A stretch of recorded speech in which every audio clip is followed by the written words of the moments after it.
యేసుక్రీస్తు ప్రభు వెంటనే ఒక ఊరు ప్రయాణం అవుతున్నాడు. వెంటనే ఆలస్యం లేకుండా ఆయన పనులన్నీ త్వరగా జరుగుతూ ఉంటాయి. స్పీడ్గా నడుస్తాడు. యేసు ప్రభు ముందు నడుస్తూ ఉంటే ఆయన శిష్యులు వెనకాల నడుస్తూ ఉంటారు. ఆయనతో పాటు నడవలేరు. ఆయనంతా సురుకు వాళ్ళల్లో ఉండదు. ఆయనకి నిద్ర ఉండదు.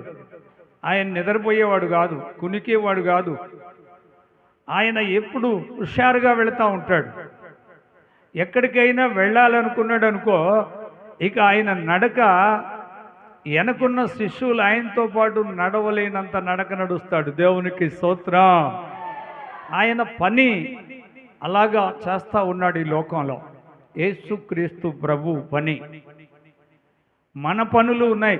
మన పనులు వేరు, ఆయన పని వేరు. ఆయన తండ్రికి మాటిచ్చి తండ్రి చిత్తాన్ని నెరవేర్చడానికి ఈ లోకంలో ఆయన పని మొదలు పెట్టాడు. ఆయన పని ఎలా ఉంటుందంటే, వెంటనే ఎక్కడికన్నా పోవాలంటే వెంటనే వెళ్ళిపోతూ ఉంటాడు. ఆయన కాలినడకతో వెళుతూ ఉంటాడు. ఆయన ఇంకా సముద్రాలు అడ్డం వస్తే చిన్న చిన్న దోణిలలో వెళ్తూ ఉంటాడు. ఆయన ప్రయాణము ఎలా ఉంటుంది అంటే, ఈ లోకంలో మనుషులు ప్రయాణాలు కంటే యేసయ్య ప్రయాణం మహిమగల ప్రయాణం.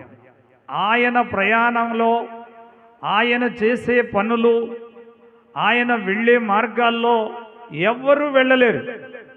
ఎవరి వల్ల కాదు. యేసయ్య వెళుతూ ఉంటే ఆయన వెనక వెళ్ళగలుగుతారు, కానీ ఆయన లేకుండా ఎవరు వెళ్ళలేరు. దేవునికి స్తోత్రం. ఆయన పేరే నజరేయుడైన యేసు.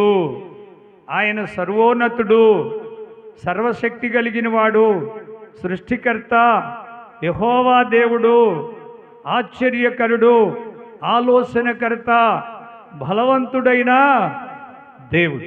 ఈ సృష్టిని చేయగలిగిన